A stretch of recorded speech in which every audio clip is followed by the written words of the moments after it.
Então, bom dia. Não, vocês comeram, vocês estão mais alimentados. Bom dia. Bom dia. Agora sim. Nós vamos encerrar hoje a nossa classe Relacionamentos Transformados. E nós baseamos essa classe na carta de Paulo a Filemon. E Filemon tem tanto com N quanto com M, mas o consenso é com M. Então vamos manter M mesmo. Mas se um dia você escrever com N, você não está errado, beleza? Porque como é uma tradução do grego, a gente vai adequando. Então essa é a quarta aula. Nós fizemos em agosto, né, essa classe, para se encerrar hoje.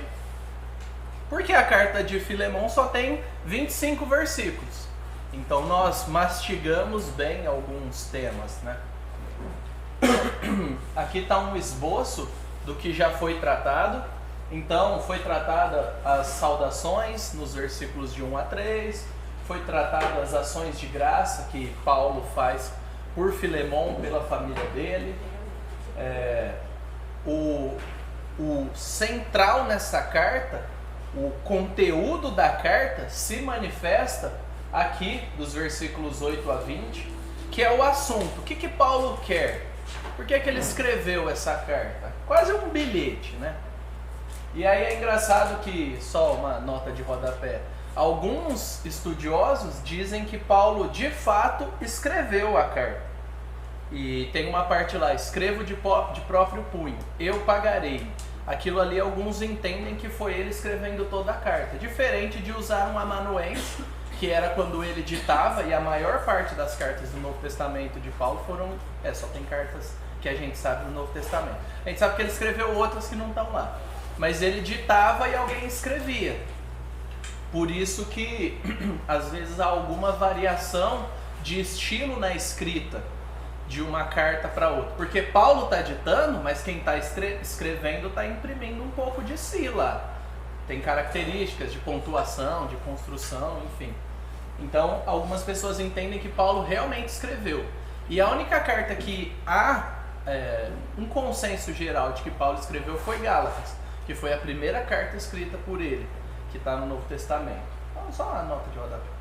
E hoje nós vamos lidar com as observações pessoais e saudações.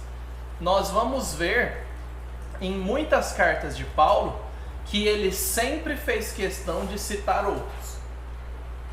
Qualquer carta que você pegar de Paulo, não é eu e Deus e vocês. É eu, Deus, inúmeros companheiros e vocês que fazem parte, e um monte de gente que talvez vocês não conhecem, mas eu faço questão de colocar o nome, porque nós somos irmãos, nós somos igreja, e pode ser que algum dia a gente se encontre no serviço da obra de Deus. Então, Paulo ele não era o lobo solitário de Jesus, diferente de muitos de nós, estando aqui na igreja, ou os desigrejados, que são o ápice disso. Eu e Jesus. Eu e Deus. Eu não preciso de você, eu não preciso da manifestação de Deus através de você. E essa carta ela vai diretamente contra inúmeros erros que nós vemos no nosso tempo. Inclusive, só para dar um spoiler, escravidão não é o tema mais importante dessa carta. Escravidão é a leitura contemporânea que nós fazemos e queremos transformar no tema mais importante, mas não é. Então se você está falando, Filemon, é sobre escravidão. Não, não é. Filemon é sobre relacionamentos a partir da perspectiva do Evangelho. Escravidão entra, mas não é a coisa mais importante. Então, segura o reggae, segure a emoção e não tente transformar os problemas contemporâneos nos problemas bíblicos, porque não era.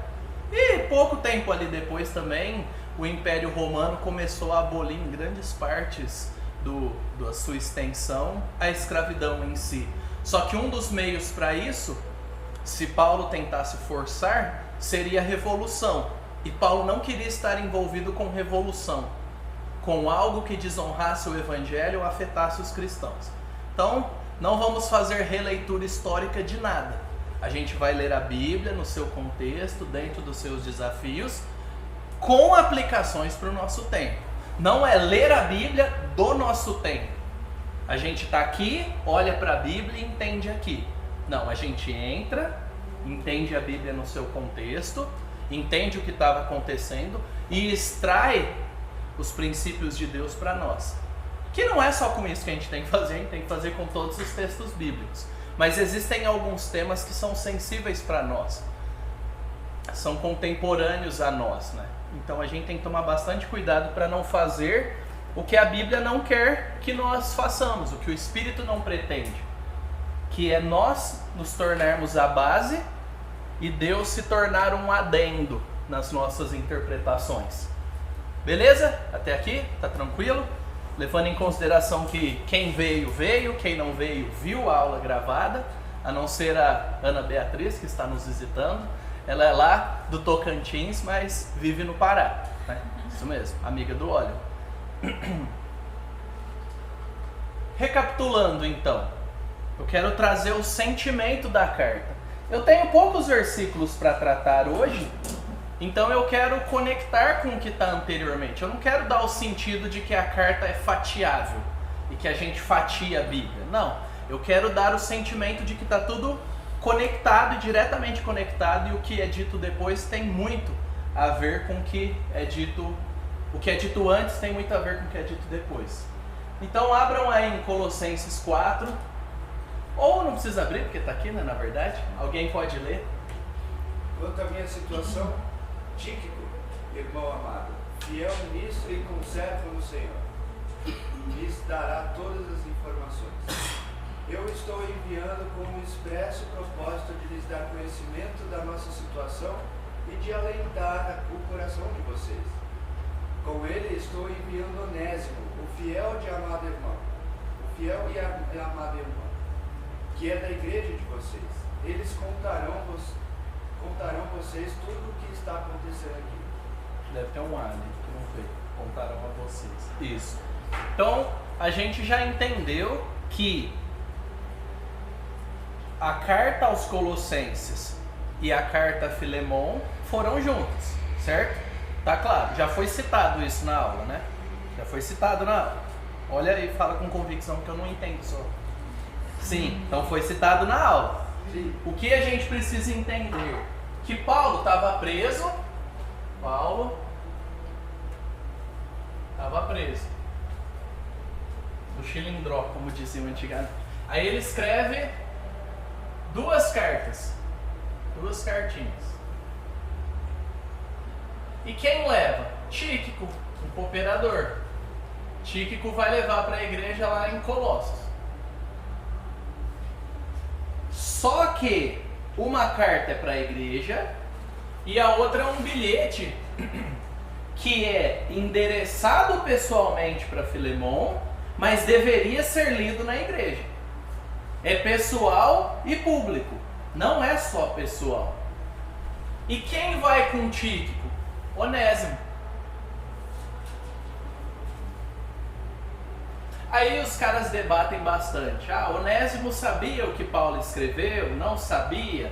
Eu acho que é mais coerente entender que se alguém como Paulo está te mandando de volta para quem pode te matar, ele ia te explicar o contexto. E Filemon poderia, pela lei do Império Romano, matar Onésimo. Matar não, né? Pedir que matassem, obviamente. O Império faria esse favor para ele. Porque ele foi um escravo fugido que provavelmente roubou. Ele era um bem. Era assim que os escravos eram vistos. Ele era um bem e ele pegou algum bem, possivelmente, provavelmente, já que ele fugiu e chegou em Roma, ele precisou de dinheiro. Então, possivelmente ele roubou o Filemon e Onésimo vai para lá. Segundo a lei, seria a lei capital, ele poderia ser morto. Quando Paulo envia Tíquico, eu entendo, há algumas possibilidades, que ele manda o líder da igreja e manda o escravo fugitivo convertido que tinha coisas a tratar como uma segurança. Primeiro que viajar era inseguro, não era algo fácil, né? Era desafiador. Então um apoia o outro na viagem e Tíquico vai levar a carta para a igreja, vai entregar a carta para Filemon, deixando claro que Onésimo era parte dessa igreja. Interessante, né? Isso daí não está escrito na carta a Filemon, mas está escrito em Colossenses. Por que Onésimo era parte da igreja? De lá. Se tornou crente. Ele se tornou crente. Interessante, né? Ele não se tornou crente desconectado de uma igreja local. Ele se torna cristão lá em Roma, mas ele é de Colossos. Essa é a igreja dele. Ele se converteu em outro lugar e estava servindo a Deus lá, mas ele tinha coisas não resolvidas. Ele precisava se resolver com Filemon. Então, é para acabar de vez com aquele conceito do tô convertido, não preciso resolver nada, não preciso pagar quem eu devo, Deus perdoa todas as coisas, todos os crimes, tudo que foi dito. Não, você vai e honra. Não tenho como pagar plenamente, eu vou pagar um pouco, vou parcelar o resto. Ah, eu ofendi pessoas no período tal, a pessoa morreu. Aí não tem o que fazer, né? Morreu, acabou. Você pede perdão a Deus e segue o jogo. Pessoa está viva, fui convertido. O Espírito me transformou. Eu vou e tento resolver. Eu faço a minha parte para ter paz com todos. Beleza? É isso aqui que está acontecendo. Reparação. Não é só arrependimento, fé, eu e Deus e esquece. O que ficou, ficou. Não. Reparação. Quem deve, paga. Quem tem que pedir perdão, pede. Os relacionamentos precisam ser transformados. É isso que a gente está falando. Então Onésimo, ele foi convertido em outro lugar, mas ele tinha uma igreja. O lugar dele era lá. E Paulo reconhece isso. Perceba que ele sai de lá não cristão. Ele era escravo de um cristão. Mas ele volta sendo reconhecido por Paulo como um irmão que é fiel, é amado e que é da igreja deles. Imagina o escândalo que isso poderia causar entre os outros senhores de escravos ou pessoas que não queriam perdoar, mas eram obrigadas a perdoar porque Deus está esfregando, né, na nossa cara que a gente tem que perdoar e o nosso coração peludo tem dificuldade com isso.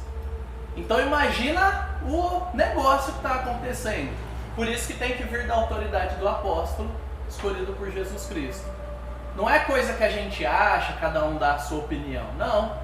É coisa que vem com a autoridade da palavra de Deus. Onésimo vai sabendo que poderia morrer. Filemon poderia ter dado um chilique, abandonado a fé, ou ter usado o coração endurecido, como nós sabemos que o nosso coração às vezes fica endurecido pelo pecado. E aí, fala, não, eu quero justiça, não quero misericórdia. Justiça, já era para Onésimo. E ele vai. Aí eu pergunto, como você acha que Onésimo se sentiu nesse processo voltando para Colossos? Lembra que a viagem não era curtinha. Então dá tempo de pensar e de desistir. Como que vocês acham que Onésimo se sentiu? Vamos lá. Isso daqui é especulação, gente. Não é conteúdo bíblico. Confortado e confiante. Tá. Confiante. Confiante do quê? Do que Paulo tinha de propósito naquela carta. Sim. Porque ele confiava em Paulo? Sim, em Deus. Ele confiava em Paulo. Ele confiava em Paulo. E Paulo é apóstolo. Ele tem a autoridade de Deus. Então, não estou correndo um risco bobo, cego, porque alguém na rua me parou. Assim diz o Senhor. Vá lá, abandone tudo que tens, comece uma nova família. Não. Não é assim que a gente vê a autoridade. A autoridade é bíblica. Por mais que tenha algumas pessoas que vivam buscando essas experiências doidas, não é assim que nós nos guiamos. Ele foi convertido, provavelmente através do ministério de Paulo. Ele viu Paulo preso. Então, se Paulo falou, eu preciso considerar, buscar sabedoria. A Tati falou que ele se sentiu confiante. O que mais? Como é que vocês interpretam isso? Medo também. Porque apesar de estar confiante e ciente da autoridade de Paulo, tinha a lei. E não podia negá-la.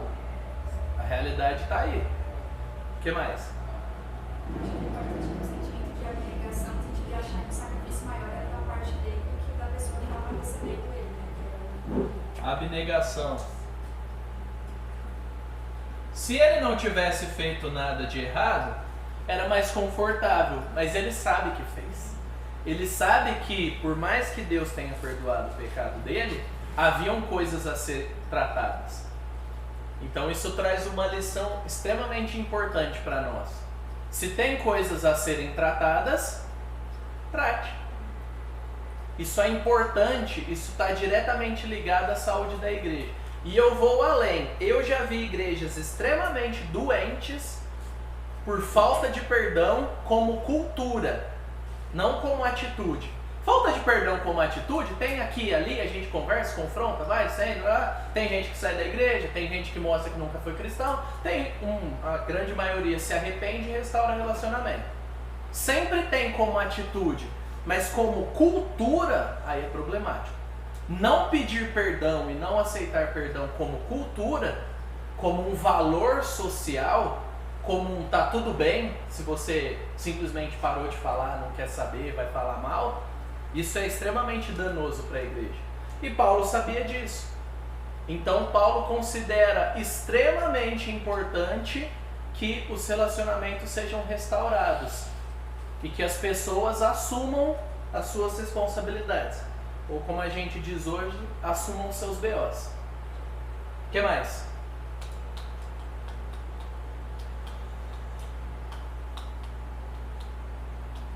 O que vocês acham que Filemão pode ter sentido nesse processo? Confiança, medo, abnegação.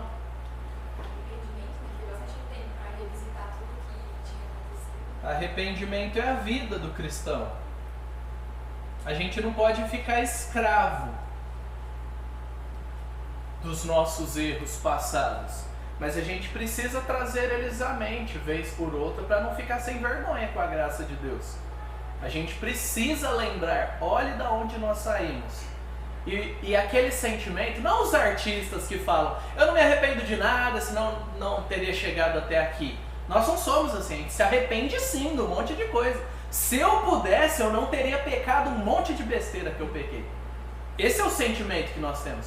Nós não ficamos escravos desse sentimento. Mas é importante que a gente faça essa releitura do nosso passado e pensemos, eu pequei ali. Eu sou grato pelo perdão, mas Deus, me ajude a não pecar de novo. Não é algo que eu me orgulho. Paulo não se orgulhava de ter perseguido cristãos. A graça era maior, mas não é assim, passa uma regra e esquece o passado. Não, o meu passado está aí. Ele não me persegue, mas ele é real na minha mente. E vez por outra eu vou ter que pensar nele e reafirmar a graça de Deus que perdoa, transforma e tal. Mas não é esquecer o passado, tem que esquecer o passado. Não existe isso. Beleza? Até aqui? Faz sentido? Será que ele teve dúvidas? Será que ele teve dúvidas? Ou não? Crente não tem dúvida de nada. Tudo assim, está escrito na palavra, vou duvidar para quê? Tem gente que é profunda como uma folha de papel, né? A4. Está escrito na palavra, não tem dúvida nenhuma. Sério? Oh, parabéns, anjo. Ser iluminado. Nós, pessoas normais, temos dúvidas às vezes. Temos tristezas. Às vezes a gente dá chilique com as pessoas que a gente gosta. Então assim, imagina que não foi algo totalmente automático, que Filemão não estava ali envolvido. Ele estava envolvido emocionalmente, era a vida dele. E pensa que agora ele se converteu e estava pregando o evangelho com Paulo. Eu e você não podemos pregar o evangelho com Paulo. Ele estava pregando o evangelho com Paulo e tem que voltar para resolver os problemas do passado. E você sabe como é resolver coisas do passado que você não se orgulha. Eu espero que saiba, senão fica um lembrete aí para você orar e ver se tem alguma coisa para resolver. Mas isso tinha uma profunda carga emocional.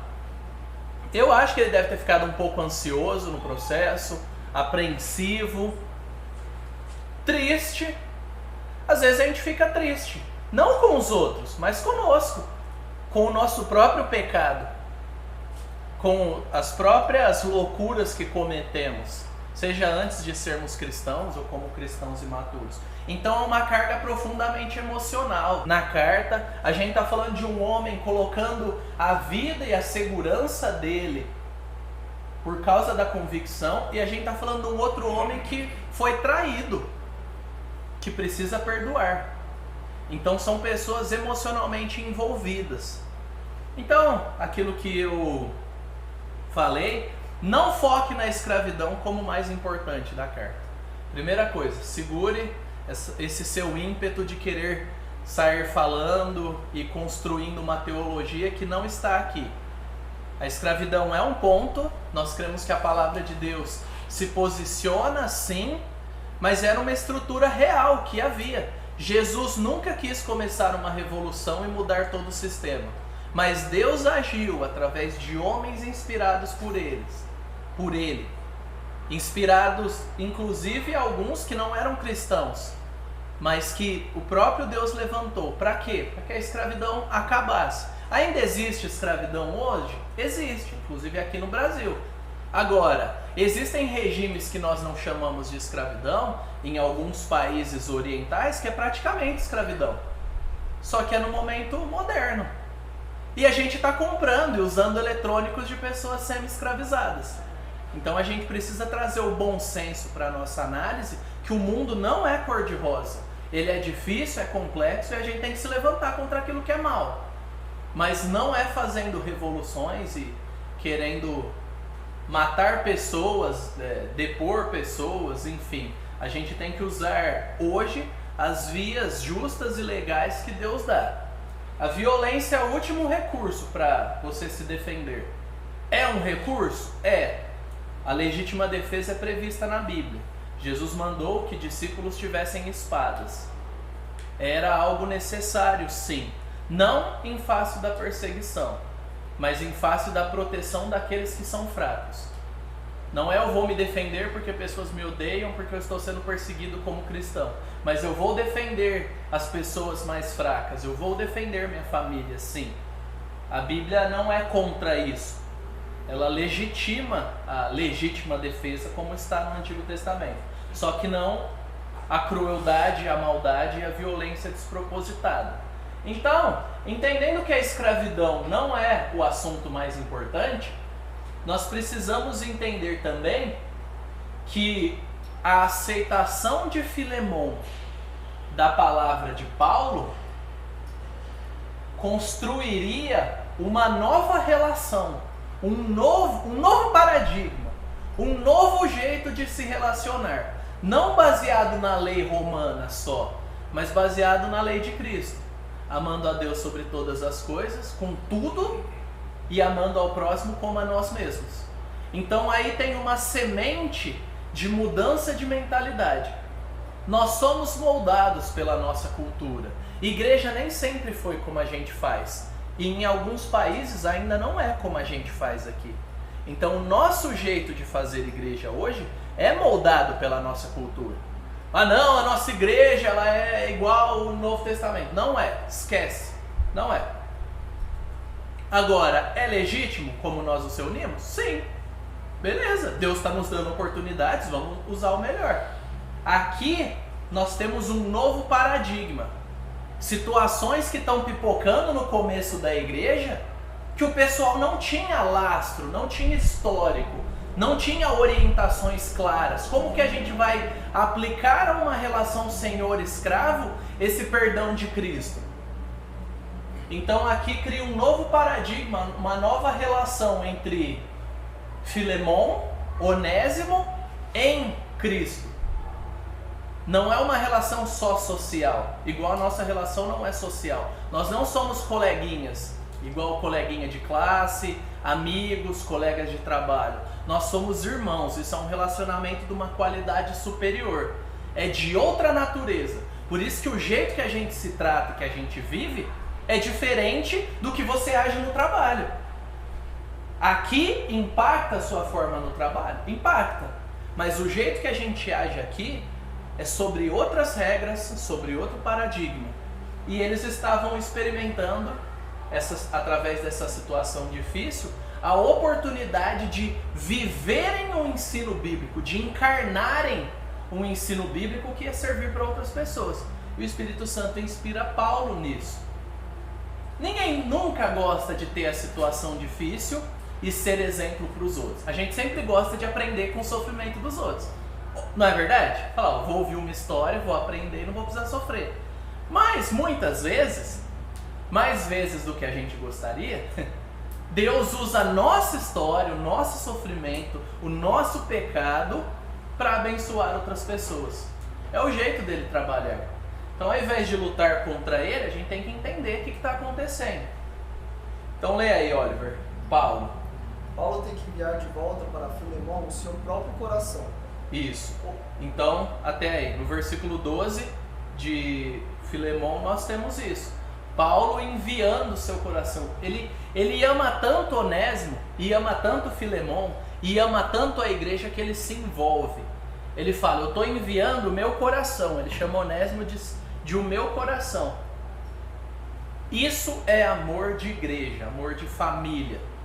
É amor que se envolve. Ontem eu estava caminhando, empurrando a Apolo na motoquinha, né? E aí, altas reflexões, né? A não ser quando a motoquinha trava, ele quase cai e as calçadas não são muito retas aqui, né? Aí você fica com muita raiva, mas depois você volta para reflexão. Aí não sei porque eu comecei a refletir sobre o amor, né? Não sei porquê. Aí eu falei sobre o amor, eu refletindo, discutindo comigo mesmo, falando, mas o amor falado não é o ápice da expressão do amor. Porque se eu falar pra você, eu te amo, beleza. Aí eu dou na sua cara, te xingo, não falo com você, não te... Não, mas eu te amo, cara. Na ceia, né? Vamos usar a ceia que é um momento dramático. Aí, eu te amo, me perdoa. Aí na segunda eu faço a mesma coisa, na terça, na quarta, na quinta. Aí no outro mês na ceia eu falo, eu te amo, não sei o quê. Abraço, cantamos, né? Não há falsidade, aquela música Corpo e Família, né? Não gosto daquela música. E aí a gente canta, não há falsidade nenhuma, não sei o quê, não sei o quê. Peraí, há falsidade e tá na Bíblia. A questão é que a gente trata ela. Não é que não há. O pecado há sim. Há interesses errados, há perda de paciência. Só que a gente trata com a graça, com o Evangelho. Não é que não há. Há e a gente resolve. Devemos resolver. Então eu estava pensando sobre isso, né? Às vezes a gente precisa perguntar, né, para as pessoas que a gente ama. Falar assim, você me ama? Sim. Por quê? É uma pergunta muito interessante, é filosófica até, né? Por que você me ama? Às vezes, se a pessoa não souber responder, não quer dizer que ela não ama, mas talvez é uma oportunidade de pensar. Agora, eu vejo esse amor, eu preciso ver o amor. O amor precisa gerar alguma mudança, alguma conexão prática. O meu amor te serve? O meu amor te facilita a vida nesse mundo pecaminoso? Não facilitar no sentido de tornar confortável e do jeito que a gente gosta, mas facilitar biblicamente. Então pense em Paulo como um paradigma para amar de verdade como Cristo manda.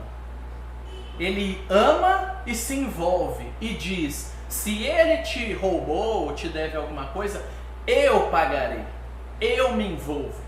Eu amo a ponto de pôr a mão no bolso, de gastar o meu tempo e de fazer alguma coisa para que os outros tenham paz. Então é essa natureza de Paulo aqui. Júlio. Onésimo. Onésimo conseguiu algum grau de liberdade, tem que voltar. Então imagina a frustração, né? Tô livre, Jesus me perdoou, beleza. Aí no fundo ainda tem aquela pontada, tem alguma coisa para resolver. Aí o tempo passa, a gente não sabe quanto tempo, e aí o Espírito vai direcionando as circunstâncias dentro e fora dele, Paulo e tal, fala, não, você vai ter que voltar e colocar em risco a liberdade que ele conseguiu. E Filemão, Heloísa?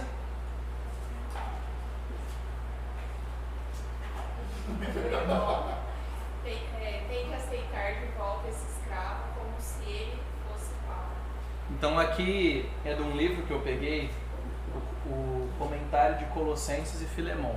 Então, Filemão também tinha que pagar o preço. Ele tinha que aceitar. Imagina que ele era um homem de posses. Como assim? No meio de um monte de outras pessoas de posses, cristãs ou não, você começa a aceitar que escravos façam o que querem. Você é fraco, você não é homem, você não é líder. Imagina os desafios que ele teve que lidar. Estava todo mundo aqui numa situação desconfortável. Mas por causa do evangelho, a gente não corre do que é desconfortável. Nós somos homens, nós somos mulheres de Deus. A gente usa a nossa força para destruir problemas, não para destruir uns aos outros. É para isso que serve a nossa força, a nossa impetuosidade. O Espírito usa a nossa impetuosidade, mas para destruir os problemas, para destruir o pecado, para destruir aquilo que destrói as pessoas e que destrói a igreja. Não para destruir uns aos outros e a igreja. Beleza? Até aqui? Alguém quer fazer alguma consideração, pergunta? Então vamos lá. Cada um aí lê um ponto. Confiança em Filemão. 21. Certo como estou, em sua obediência, eu escrevo a você, sabendo que fará mais do que estou pedindo. Então esse primeiro versículo mostra a confiança de Paulo que Filemão era um homem fiel. Ele confiava de que Filemão iria fazer mais do que ele está pedindo. Outro. Desejo de visitar. E, ao mesmo tempo, prepara-me também pousada, pois espero que, por meio das orações de vocês, eu lhes seja restituído. Então Paulo, ele conecta com o versículo anterior e fala: eu me envolvo e eu quero ser liberto da prisão para estar com vocês. Eu quero desfrutar de comunhão. E eu quero ver o que esse negócio virou. Eu quero ver o que esse relacionamento transformado virou. Eu quero ver Deus agindo. Eu quero saber que vocês se resolveram e que estão servindo a Deus. Eu não só quero ajudar de longe, eu quero me envolver. Eu quero ver a graça de Deus agindo. Eu quero ver vocês e eu quero estar com vocês e desfrutar daquilo que Deus está fazendo, que o próprio Espírito faz, essa reconciliação. Próximo. Vamos lá, gente, não precisa ter medo, é só ler. Saudação dos cooperadores, Epáfras, prisioneiro comigo em Cristo Jesus, Marcos, Aristarco, Demas e Lucas, meus colaboradores, mandam saudações a vocês. Isso. Então aqui, olha que interessante. Se você quiser dinamizar sua forma de ler a Bíblia, perceba os pronomes e os tempos verbais. Perceba os plurais e os singulares. Ó, eu estou de sua obediência. Prepare-me a você. Paulo está falando com Filemão diretamente. Ele está dizendo, Epáfras, que é prisioneiro comigo, e aí os comentaristas vão divergir se é prisioneiro no sentido de meu companheiro enquanto eu estou na prisão, ou prisioneiro junto comigo mesmo. Tá? Nós dois estamos presos por Cristo. Marcos, Aristarco, Demas e Lucas, meus colaboradores, mandam saudações a você. Olha que interessante. Eu estou te mandando essa carta, mas eu quero deixar bem claro que eu não estou sozinho nessa decisão. Então saiba que eu espero que por causa do seu coração temente a Deus você obedeça. Mas se você não quiser ouvir, saiba que eu não estou sozinho aqui nessa opinião não, viu? Só uma pressãozinha de leve, sabe? Quando os amigos da igreja falam assim, ó, só para te lembrar, o pessoal do grupo pequeno e tal, só para te lembrar que a gente sabe que você tem que resolver aquela questão, tá? Todo mundo aqui tá sabendo, viu? Mas a gente vai orar por você. Entendeu? A sutileza aqui. Você não vai querer ir contra um monte de pessoas sérias na fé que estão servindo a Deus e falar, não, eu sou mais sábio que todo mundo. Isso tem uma palavra lá em Eclesiastes e Provérbio. Qual que é? Para quando alguém despreza a sabedoria dos piedosos e decide bater o pé. Tolice. Tolice é falta de caráter, não é falta de informação. Às vezes a gente fala, você é burro, cara. Burrice a gente tá falando de falta de informação. Não deveria falar, mas às vezes a gente fala. Ou pensa, né? Fulano é burro. Isso é falta de informação, é ignorância. Tolice está ligado a eu rejeito a sabedoria de Deus e por isso eu sofro as consequências. Tolice é moral, é uma decisão, não é só conteúdo. Então quando você lê Provérbios e Eclesiastes, pense nisso. Paulo estava ajudando ele a entender que esses inúmeros homens de Deus, que são colaboradores, estão mandando alô, estão cientes da situação e também esperam saber que a situação foi resolvida. Ou seja, não é um problema só meu e seu quando nós temos um problema. É um problema meu e seu que envolve outras pessoas, que ficam sabendo também. Ou que não ficam sabendo completamente, mas percebem que há coisas desalinhadas, há algum clima pesado, alguma coisa do tipo. Então a igreja está diretamente envolvida com isso. E por fim, a graça do Senhor Jesus Cristo esteja com o espírito de todos vocês. percebeu a mudança? Vocês. E vai ter cedido para a igreja. Exatamente, vocês. A carta é para você, mas eu quero que toda a igreja faça parte do contexto da solução desse problema. É mais rico do que só 1, 2, 3, 4, 5 versículos assim, né? Que às vezes a gente pega o peso da palavra pela quantidade de informação. Mas não, tem muita riqueza, mesmo que haja pouca informação, né? Filemon já foi apresentado como um irmão comprometido, fiel e frutífero. Paulo tem convicção de que não haverá um coração endurecido nem indiferente. Ele obedecerá. E, gente, a gente precisa trazer contexto aqui. A igreja não é democrática. Se você acha que a igreja é democrática, você está errado. A igreja batista ela é congregacional. Congregacional e democrática são coisas diferentes. Democrático é a maioria define, todo mundo tem que aceitar, abaixar a cabeça. Se você tiver algum problema, procure os meios legais para isso. Congregacional é debaixo da palavra e da orientação da liderança que Deus colocou, existem muitos assuntos que é importante que toda a igreja defina. Percebeu a diferença? Não é democracia, não é maioria pela maioria, porque a maioria pode estar errada. E muitas vezes a maioria está errada. Então nós precisamos equilibrar isso aqui. A questão é que existem situações em que nós temos que obedecer. A verdade está clara, está límpida, está objetivamente compreensível, mas eu não quero, não interessa, tem que obedecer. É a palavra de Deus aqui, não é debate, não são especulações. Tem que perdoar? Tem que perdoar. Deus nos dá os recursos afetivos, cognitivos? Sim, mas a coisa tem que ser resolvida. Tem que congregar? Tem que congregar. Se vai ser nessa igreja ou não, não, eu gosto de congregar domingo à noite, não, eu gosto de ter aula, eu gosto de ter escola dominical, eu gosto de... Beleza, tem que congregar. Ou vai para algum lugar que você entende que é bíblico e tem, ou aceite o que tem porque é o que tem do jeito que tem.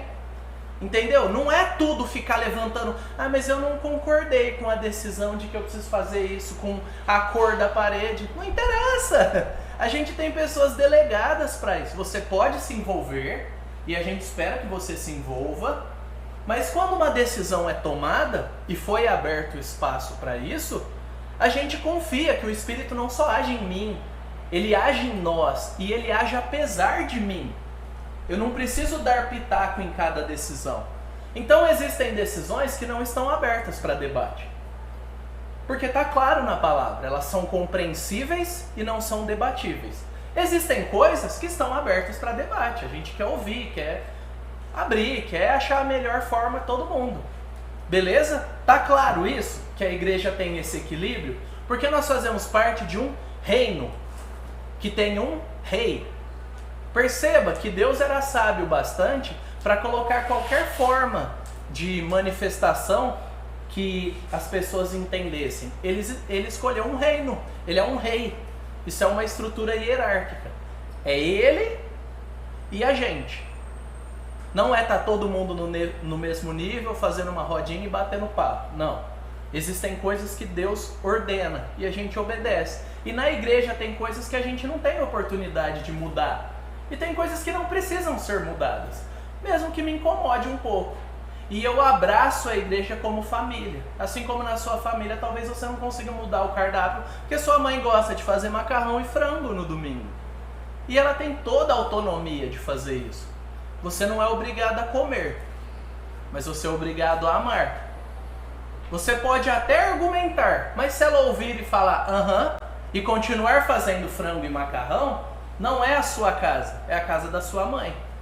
Quando você tem a sua casa, você faz, ou você abre para debate. Então a gente precisa recordar que é necessária obediência sim à palavra de Deus. Em muitos casos, nossa geração mais jovem, e nem tão jovem, tem um chilique, tem uma alergia à obediência. Eu preciso retrucar, eu preciso questionar, eu preciso impor. A gente vai chegar no mesmo lugar, mas eu pelo menos dei a minha opinião. Não! Às vezes é tolice. O mundo funciona sem as nossas opiniões. E Filemon aqui, ele é convidado por Paulo a refletir, e Paulo não ordena, mas ele espera obediência. É interessante como a maturidade funciona. Ele não ordena, você tem que fazer porque eu sou apóstolo, vou te disciplinar, vou queimar seu filme. Não, não é assim. Eu sei que você ama Deus e eu espero que você seja maduro para tomar a decisão certa, mas eu de fato confio que você fará o que é certo, porque você ama Deus, e eu espero o melhor de você, porque você ama Deus. E isso cria um paradigma para nós de esperar o melhor um dos outros. Olha o que Paulo diz no começo da carta: amado Filemon, colaborador, tem uma igreja que se reúne na sua casa, ou se reúne na casa de Arquipo. Existem alguns comentaristas que falam que a construção grega ou era na casa de Filemon ou era na casa de Arquipo, que era filho dele. A irmã Áfia e a Arquipo, nosso companheiro de lutas. Que a graça e a paz de Deus, nosso Pai, e do Senhor Jesus Cristo estejam com vocês. Percebe que existe um testemunho aqui? Ele espera maturidade porque ele tem demonstrado maturidade. E por isso que as coisas mais difíceis vêm para os mais maduros. Você já parou para pensar nisso? Que existem lutas que você fala assim, eu acho que eu ia surtar, eu ia pular da ponte se acontecesse isso comigo. E aí vem lutas que chegam a algumas pessoas e elas amadurecem, elas prevalecem. E aí quando a gente para olhar a nossa vida, Deus não mandou aquela luta porque Ele não quis, mas Ele manda outra. Por quê? Porque a maturidade vai atrair problemas. Não sei se já te disseram, não é muito legal dizer isso, né? Mas um dia você vai aprender isso. A maturidade vai atrair problemas. Por quê? Porque as pessoas mais preparadas vão ter mais recursos para ajudar as outras e para lidar com seus próprios pecados. Então amadurecer vai te dar trabalho. Não queira, eu sou o crente maduro, eu quero liderar, quero liderar GP, quero ajudar os outros, mas eu não quero sofrer no processo, eu não quero lidar com problemas. Vai dar problema sim, porque o pecado dá problema. E liderar na igreja é lidar com o seu pecado, com o dos outros e com a palavra de Deus, que é a autoridade sobre todos nós. Então, Filemon tinha uma maturidade e Paulo diz o quê? Oro para que a comunhão da sua fé se torne eficaz. É muito legal isso. Só tem aqui no Novo Testamento essa construção verbal. Diante de injúria, de traição, de desprezo, de conflitos, o que a nossa fé faz? Ela não é meramente individual. Ela não é individualista. A nossa fé, ela é individual, a salvação é individual, mas ela é repleta de elementos coletivos. Então a sua fé não é só a sua fé.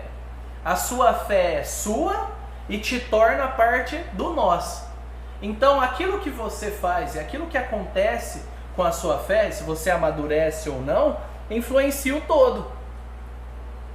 E qual que é a base que a fé dá?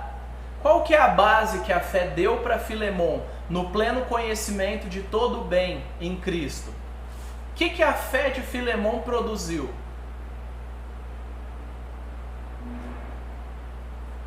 O que a fé de Filemon produziu? Comunhão. Fé que não produz comunhão não é fé bíblica. A fé produz comunhão. A fé cristã, como verdade abraçada, produz comunhão.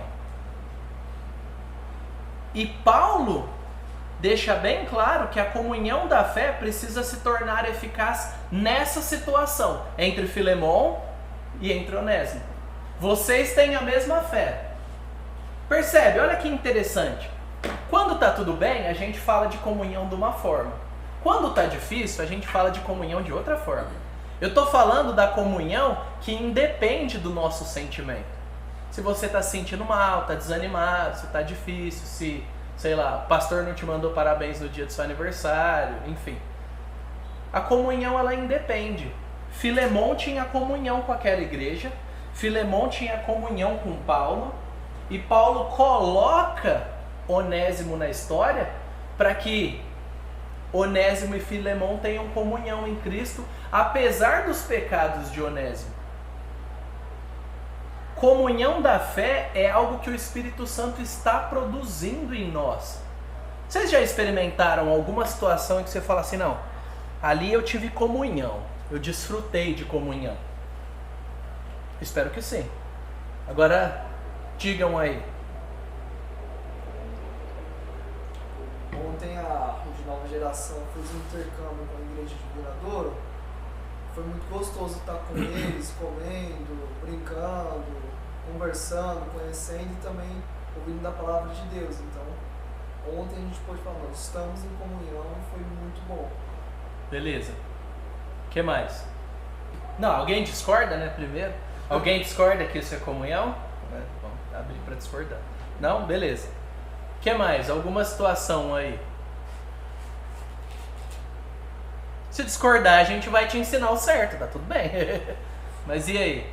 Alguma situação que você fala, desfrutei de comunhão. Acho que semana passada foi muito engraçado. Semana passada, né, quinta. Semana retrasada. Isso. A gente indo no velório, né? Aí tava meio chué. Aí, aí uns amigos nossos ligaram e falaram, Júlia, a gente tá indo aí, a gente já comprou, ligou não, mandou mensagem, né? A gente já comprou comida e a gente pode ir aí? Eu falei, pode, né? Vai trazer comida ainda.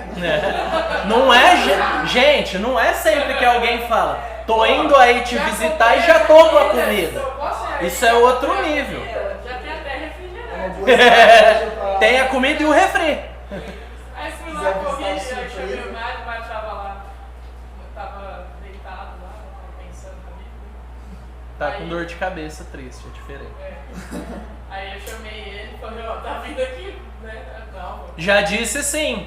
Você não pode falar não. Tem jeito, Só né? pode comunicar. Eu tava em outra, eu tava em Nárnia, Não, gente. ele Tava lá chegaram. dormindo, ela falou, ó, esse casal de amigos vai vir aqui e falou que já vai trazer até comida. Eu, blá blá blá, vai trazer comida. Eu falei, beleza. Aí trouxeram pizza, aí a gente Pizza boa, conversou, gente. comemos, Pizza boa, hein? Brincaram, lá o Mário jogou videogame, a gente conversou. Falei, nossa, foi muito... Acho que, assim, tem horas que Deus faz umas coisas Atípicas. diferentes, né? E nesse caso aí a gente desfrutou de comunhão, porque são cristãos também, enfim, Sim. estão na mesma igreja. Então foi uma situação no momento triste. A gente sabe do falecimento do Júnior, né? Nosso irmão sofreu um acidente, ficou 10 meses em coma e tal, e aí ele faleceu. E assim, quem convivia com ele, igual eu tava aqui na sede, tô aqui todo dia, né? Praticamente. E aí, quem tava sempre junto, a Tati tava sempre junto, foi muito triste, porque ele era alguém muito amado e alguém muito amável.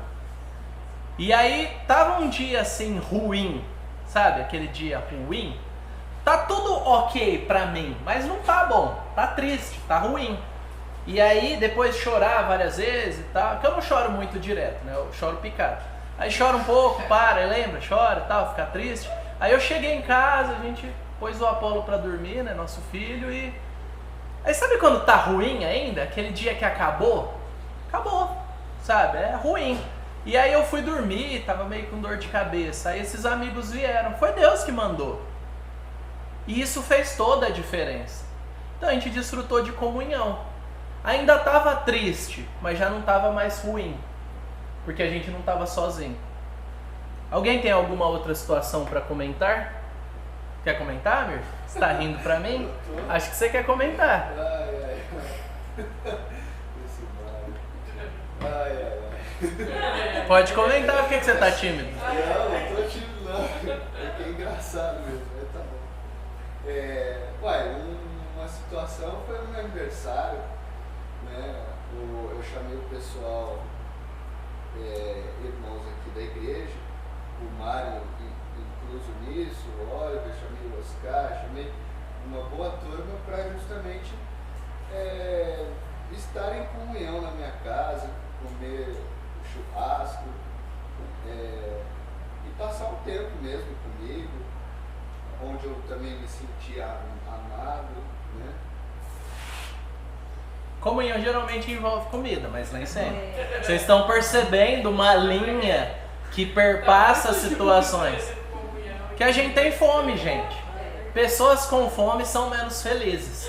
Então, mas a gente tem que ter comunhão na fome. Não é só quando tiver comida que a gente vai ter comunhão. Mas é esse tipo de coisa. É no momento triste da perda, é no momento feliz de comemorar a vida. E é o tempo todo. Então a fé produz comunhão.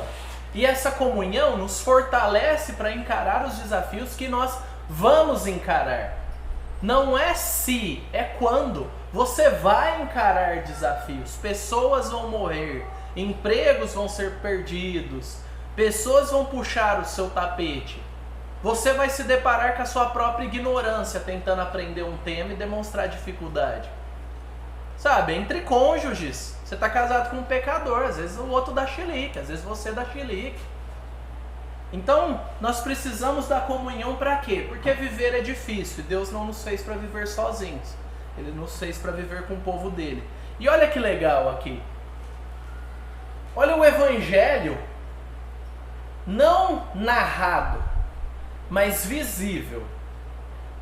Paulo, esse é Paulo daquele último filme de Paulo que saiu, legal. Se você quiser assistir, ó, fica uma indicação aí. Tá? Quebrar o mundo cor-de-rosa que a gente tem dos primeiros cristãos. Então Paulo, esse é Paulo velho. Então, Paulo está para Cristo, porque ele é um intercessor. Ele está intercedendo por alguém que não merece. Onésimo não merece. Nenhum de nós merece. O termo não é merecimento.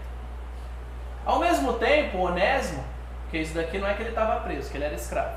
Não achei nenhuma imagem de escravo que comunicasse. Então ele estava preso. Assim como nós estávamos presos ao pecado. Nós estávamos condenados. Perceba que o coração aqui, ele é um buraco sem fim. Buscando e buscando e buscando. Cegos para Deus, surdos para Deus. Nos alimentando do que nos mata. Essa era a situação de Onésimo. E nessa situação específica, ele já era salvo. Mas ele estava preso aos pecados passados, às consequências. Ele tinha que lidar. E aqui, Cristo crucificado, abraçando a ira para perdoar pecadores, está para Filemon. Percebe que eu coloquei 3 companheiros de batalha aqui. É metafórico, gente. Eu não faço as coisas sem pensar. 3 pessoas, 3 homens, companheiros no Evangelho, 3 homens caminhando junto. Percebe aqui que um deles está ferido. Pecado fere. Se a gente for pensar em companheiros de batalha, Filemon tinha um grande desafio pessoal, mas ele tinha uma grande responsabilidade. Assim como Cristo. Abraçar o sofrimento, a vergonha, abraçar o peso do pecado dos outros, não era o pecado dele, para que pudesse promover a paz. Então, uma analogia que a gente tem do Evangelho. Comece a interpretar as situações da sua vida e pense, você é quem? Você é Jesus nessa história? Ou Paulo? O intercessor é alguém que é companheiro de 2 pessoas que estão com problemas? Você é Onésimo? Você precisa de ajuda para lidar com alguma coisa. Você precisa que alguém te ajude e você precisa assumir suas responsabilidades.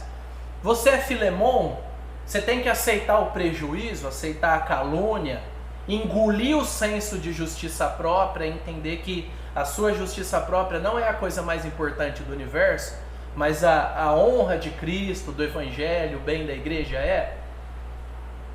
Será que você tem que demonstrar perdão e companheirismo? Aceitando coisas que você não gostaria de aceitar. Pense na sua vida. Há alguém hoje que precisa agir como Paulo na sua vida? Ou você agir como Paulo? Há algum Onésimo buscando perdão, assumindo culpa, que está ao seu redor, que você está rejeitando? Ou você é esse Onésimo e está sendo rejeitado? Ou você é Filemon aqui? Você é alguém que está com uma situação difícil, que precisa perdoar, lidar com os desafios, lidar consigo mesmo, visando o bem dos outros e está com dificuldade. Essas coisas, essas palavras são para nós pensarmos. Quem é você na história? Frequentemente nós temos oportunidades, por causa dos nossos pecados e dos nossos relacionamentos, de ser cada um dos três papéis. O que nós não podemos ser? Satanás, o acusador. Pessoas que são especificamente treinadas em serem o acusador ou a vítima, e a vítima se torna o acusador indireto, esse é o problema de pessoas covardes ou fracas, ou que se sentem vitimizadas. Ela é o acusador indireto. Ela não se acha o criminoso na situação, o pecador. Ela é sempre a vítima. Ela é aquela contra quem o mundo luta. E às vezes nós somos a vítima na situação, mas Deus nos chama para uma postura proativa, para uma postura de obediência.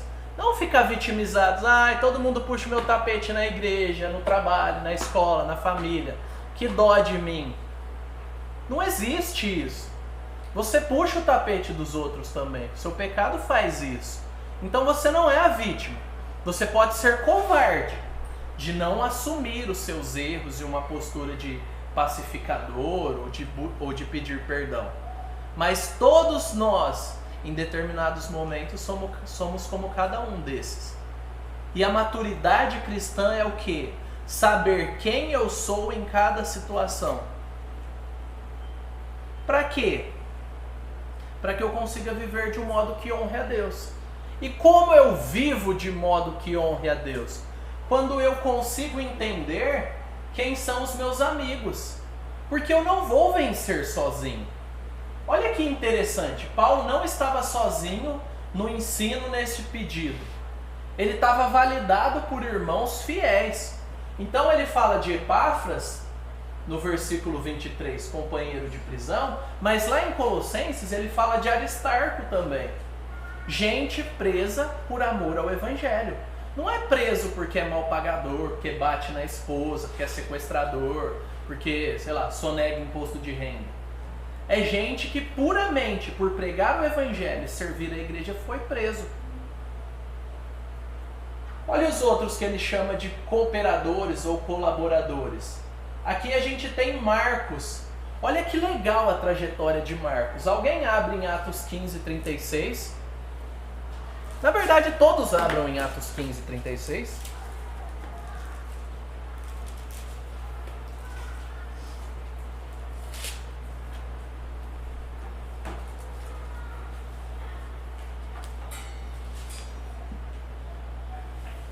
Beleza? Todo mundo abriu aí? Quem abriu, olha pra mim. Então eu espero. Beleza. Então, Atos 15, 36. Alguém lê aí com voz forte. Algum tempo depois, Paulo disse a Barnabé: voltemos para visitar os irmãos em todas as cidades onde pregamos a palavra do Senhor, para ver como estão indo. Vai lendo. Barnabé queria levar João, também chamado Marcos, mas Paulo não achava prudente levá-lo, pois ele, abandonando-os na Panfilia, não permanecera com eles no trabalho. Pode continuar? Pode ir. Tiveram um desentendimento tão sério que se separaram.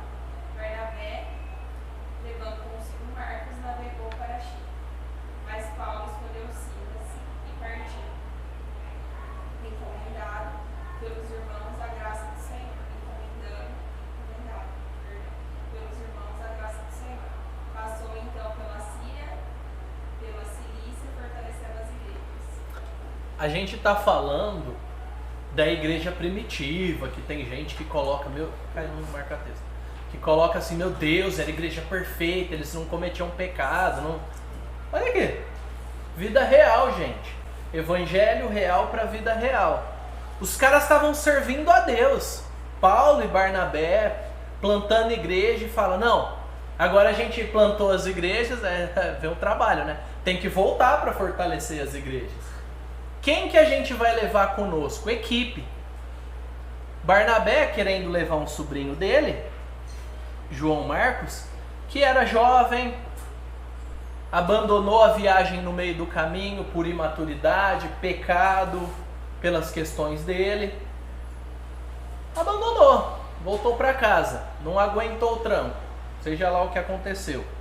E aí, Paulo, na minha versão, fala, não achava justo, na versão de Heloísa, prudente, né?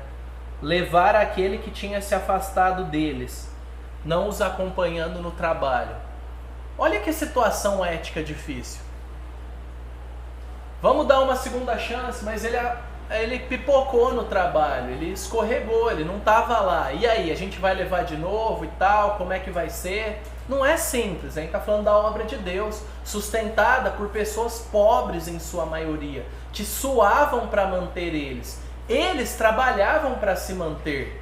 Não era uma vida fácil, com geladeira, com antibiótico, com celular. A gente está falando de um trabalho difícil, e não era para todo mundo, ninguém era obrigado a ir. Mas a partir do momento que foi, na cabeça de Paulo, você tem que segurar a onda, você tem que ser homem. Não dá para ser imaturo. Quem puser a mão no arado, não pode olhar para trás. Barnabé, não, vamos levar ele. Vamos investir. Vamos caminhar de novo. As pessoas erram. Elas erram, Paulo. Você erra também. Você está durão hoje, mas você erra. Lembra quando ninguém te queria? Você causou B.O. no meio da igreja? E eu fui lá atrás de você? E fala que houve tal desavença entre eles. No grego, gente, isso daqui é treta. Sabe aquele quando fala assim, faltou um A para os dois saírem na mão? É essa a ênfase aqui. O negócio ficou feio, não é desavença tipo, André, eu quero pintar de verde, eu quero pintar de azul. E a gente discute e fica, queria verde, né? Mas tá bom. Aqui a gente tá falando de desavença, de trocar farpa. Quiçá chegar no nível de falar assim, não, você não está servindo a Deus agindo assim. Você está sendo infiel à palavra, não posso continuar com você. Você tem que se arrepender. O outro, não, eu estou sendo misericordioso e você legalista. Você que tem que se arrepender. Então cada um vai para o seu lado e você que se lasca para lá. A gente imagina que Deus providenciou restauração e comunhão. Mas olha o que o pecado e uma situação causou. Debaixo da soberania de Deus, que duas frentes missionárias fossem abertas. E que aquele imaturo, que foi Marcos, se tornasse o Marcos que Paulo fala no versículo 23. O que Marcos é no versículo 23? Como que ele qualifica Marcos?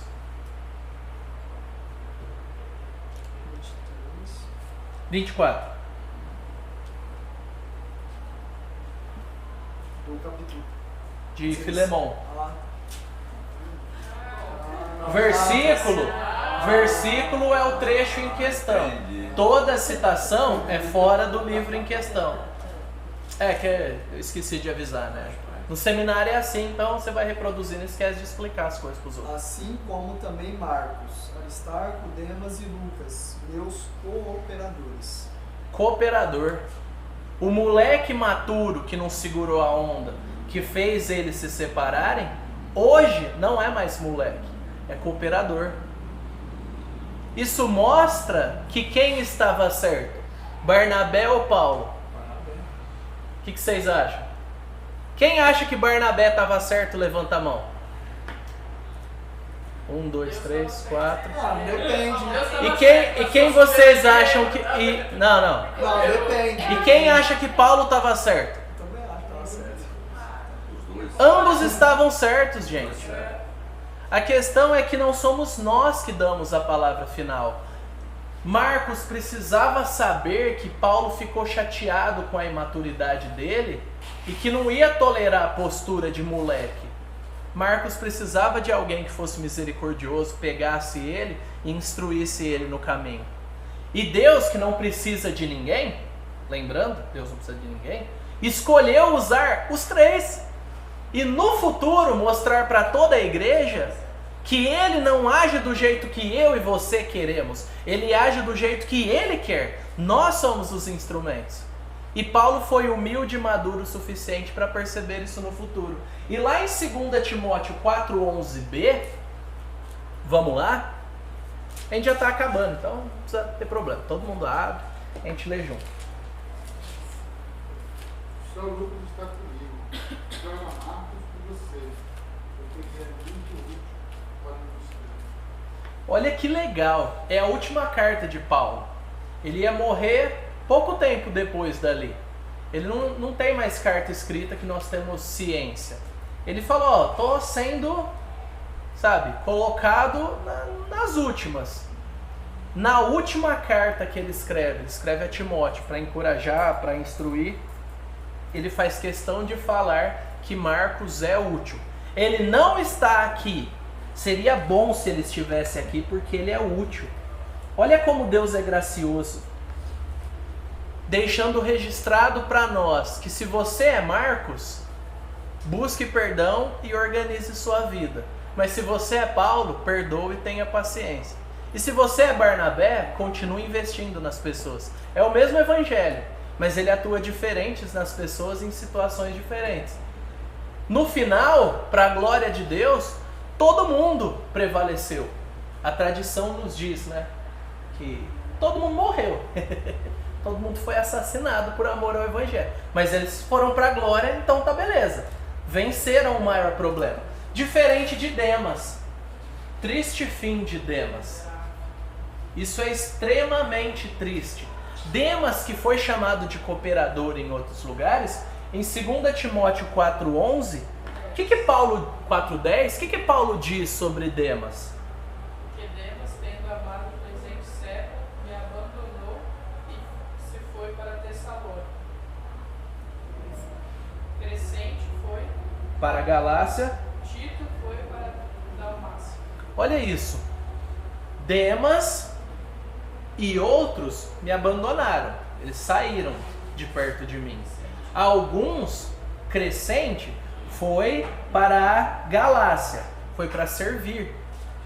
Tito foi para a Dalmácia, para servir. Regiões que precisavam de ajuda. Para onde Demas foi? Ele foi para Tessalônica.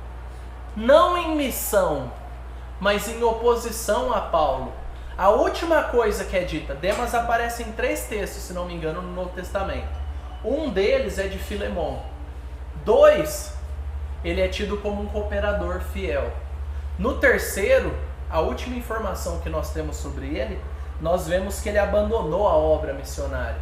Seja por medo de sofrer, seja por descompromisso ou abandonar a fé. A gente não sabe, mas o que fica no fim é um triste fim. Ele fugiu do que Deus tinha para ele. Ele abandonou a missão. Ele pôs a mão no arado e olhou para trás e foi para trás. Ele não só olhou para trás, ele olhou e foi. Então, ao mesmo tempo que nós temos gente como Marcos, nós temos gente como Demas. Quem são os seus amigos? Quem são as pessoas que fazem sua cabeça? Quem são as pessoas que estão na sua descagem rápida, porque você constantemente fala, ou que você mais tem assunto no WhatsApp? Quem são as pessoas ou líderes que você consome de pregação, de conteúdo? Cuidado! Cuidado! As pessoas que fazem a sua cabeça moldam a sua alma também. Moldam a sua visão de Deus e as suas expectativas. Quem são os seus amigos? E olha Lucas, ele aparece em Colossenses 4,14, alguém lê, e a gente vai ficar em 2 Timóteo 4 ainda. Então, Colossenses 4,14.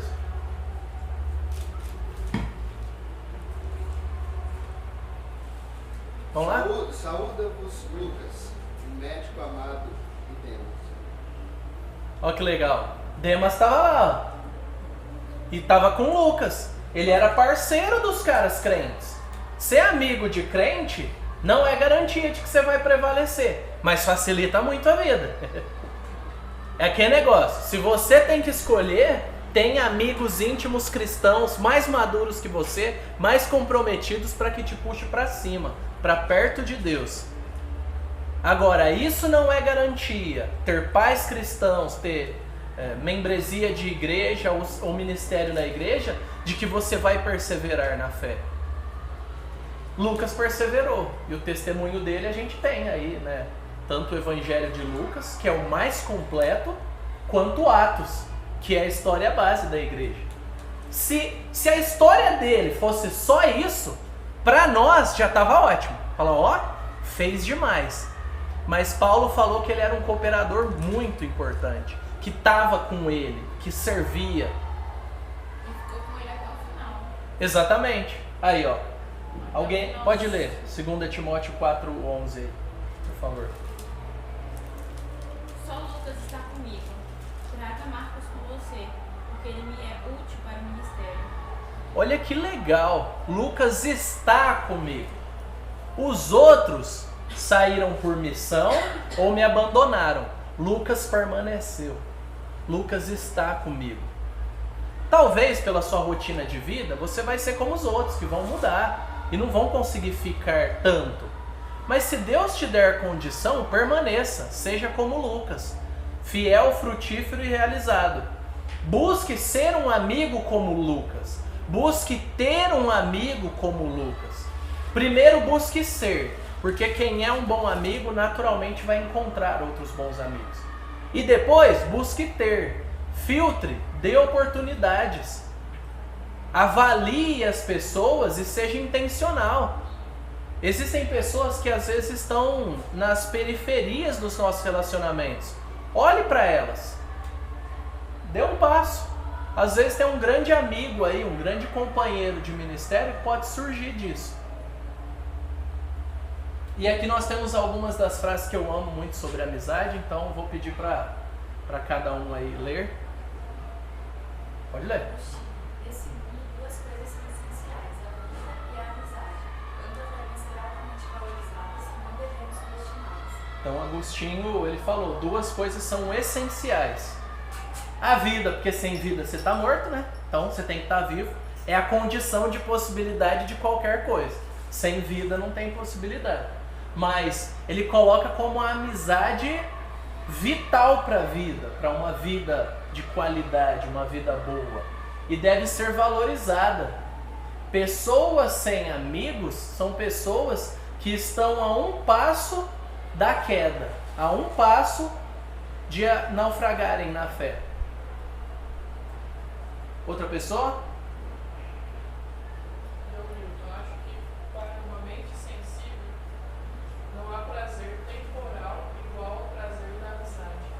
Perceba que por mais que a sua e a minha mente dicotomizadora de criar antíteses, a gente pensa, não, mas espera aí, tá falando de amizade, mas e família, e casamento, e não sei o que. Se você não for amigo do seu cônjuge, você está fazendo o quê? Está passeando? Porque a base do relacionamento entre os cônjuges é a amizade. Então sim, a amizade é um prazer temporal sem igual. A comunhão da fé poderia ser chamada de amizade da fé. A gente precisa recuperar a palavra amizade, amigos. A gente usa irmão de igreja para se blindar. Não, os irmãos da igreja não são os meus amigos, tem os meus amigos. Meus amigos, tem gente que eu gosto. E tem a galera da igreja que eu convivo e faço coisas de igreja. Não existe essa barreira, não deve existir. A gente precisa redimir a amizade. Nós precisamos construir amizades e trazer a palavra amizade para a igreja, que nunca deveria ter saído. Jesus tinha amigos. Leia João 15. Você vai se surpreender. Mais alguém? A amizade é o maior dos bens mundanos. Certamente, para mim, é a principal felicidade da vida. Quem conhece C.S. Lewis sabe, quem conhece um pouco talvez não saiba, mas quem conhece mais ou menos sabe que ele perdeu a esposa e ele casou tarde, ficou pouco tempo casado e o nome dela era Joy. E Joy é o que em inglês? Ele perdeu a alegria, ele entrou num período muito complicado de depressão. Mas ele não saiu de lá sozinho, assim como ele nunca viveu sozinho. Então, quando ele diz isso, ele está falando de alguém que viveu amizades profundas, que viveu amizade no seu casamento e que entende que o meio que Deus age em nós não é por base de lobos solitários da fé, mas é por meio de amigos, de família. E percebe que o último item, o último elemento é a bênção. Uma bênção apostólica. Tem algumas igrejas que fazem todo domingo, a nossa não. Mas o que é essa bênção? O que é esse pedido especial de que Deus faça? A graça do Senhor Jesus Cristo esteja com o espírito de todos vocês. Aqui tem gente que quer causar, falar espírito, não sei o que e tal, e ficar inventando moda. Mas espírito é com o interior de vocês. Que a graça esteja tão lá dentro de vocês que vocês vão ser de fato abençoados por tudo isso que está acontecendo por causa de Cristo. Então não tenham dúvida, vocês vão ser abençoados. E o meu desejo é que a graça de Cristo esteja sempre com vocês, de uma forma crescente. A graça seria necessária para aquela comunidade como? Como que vocês acham, dentro do contexto da carta?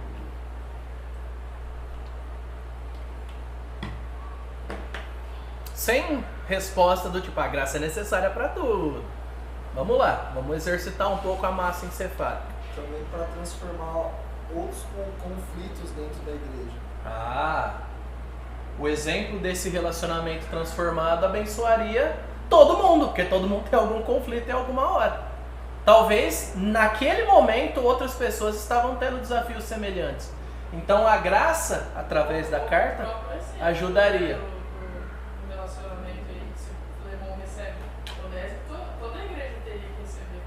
Exatamente. É algo que é aceito no coração, mas que ia ter que acontecer. Ia ter que virar realidade.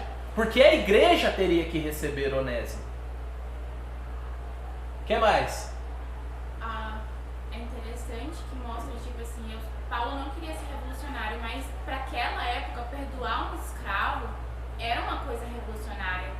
Então isso não ia só mostrar para a igreja essa graça comum que a gente tem como cristãos, mas ia mostrar para os de fora também a graça que excede todo entendimento. Então era um testemunho bom para mostrar a graça do Senhor, tanto para a igreja quanto para as pessoas que não eram da igreja. Sim, é exatamente um dos objetivos de Paulo. O testemunho de Filemão e Onésimo. Imagina a ceia. E ceia, gente, não era o pãozinho ou a bolachinha que a gente usa hoje, o suquinho de uva. Eram refeições mesmo. Que a igreja se alegrar, provavelmente fazia barulho, porque quem conhece crente comendo e se alegrando faz muito barulho.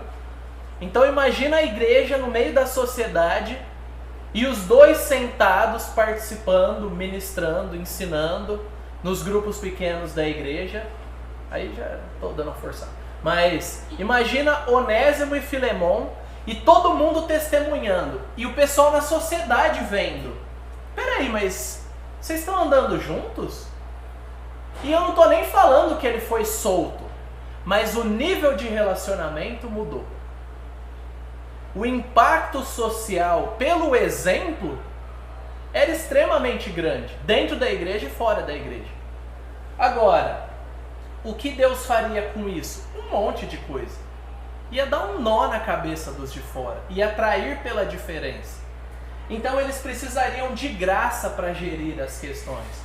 de graça para gerir aqueles que tivessem dificuldade de entender isso, de graça para gerir todo o desafio que eles poderiam ter quando as pessoas começassem a emitir opiniões e cada um querer dar o seu pitaco, porque isso não é de hoje, isso daí é do ser humano.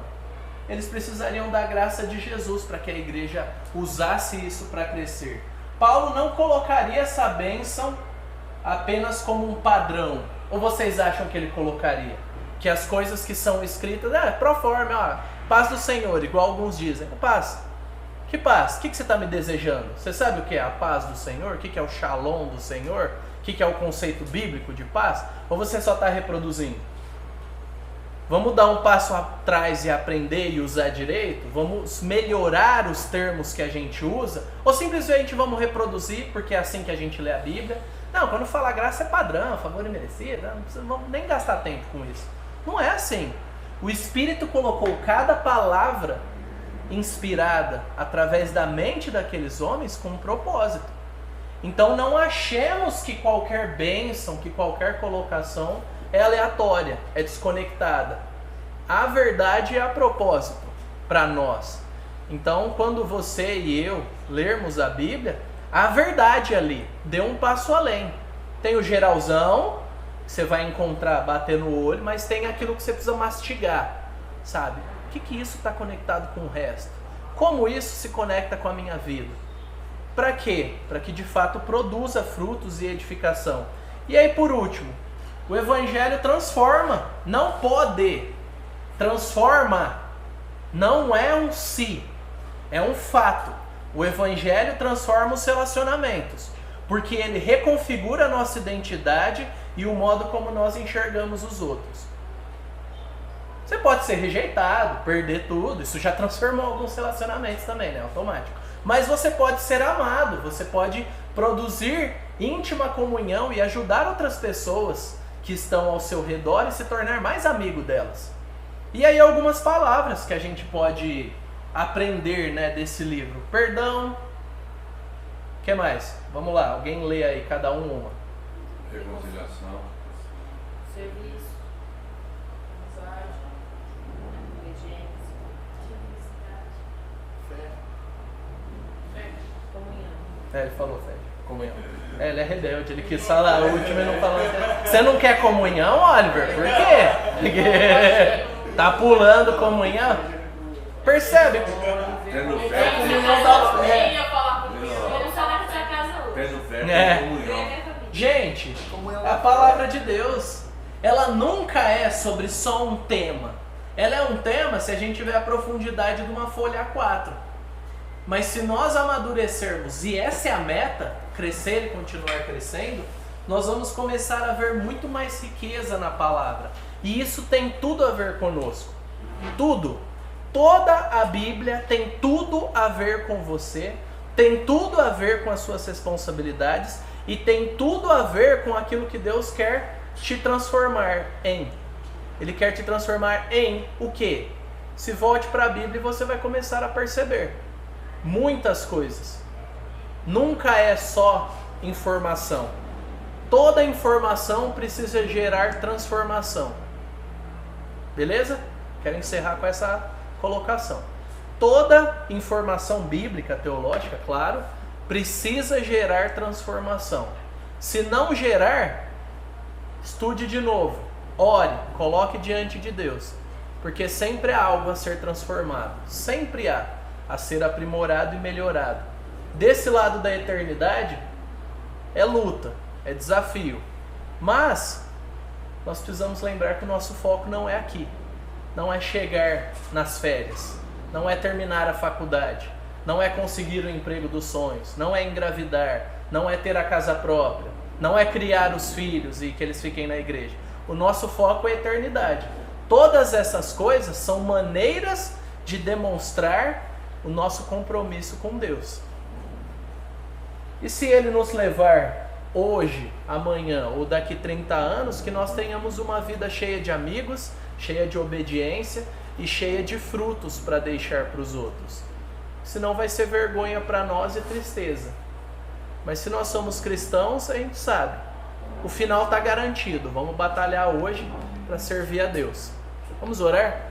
Senhor, em nome de Jesus eu oro por mim e pelos meus irmãos para que a graça nos constranja, nos conquiste, que o Senhor cative os nossos corações, que o Senhor convença as nossas mentes com a Tua palavra, que nós nos rendamos a Ti e sejamos profundamente usados como instrumentos do Senhor.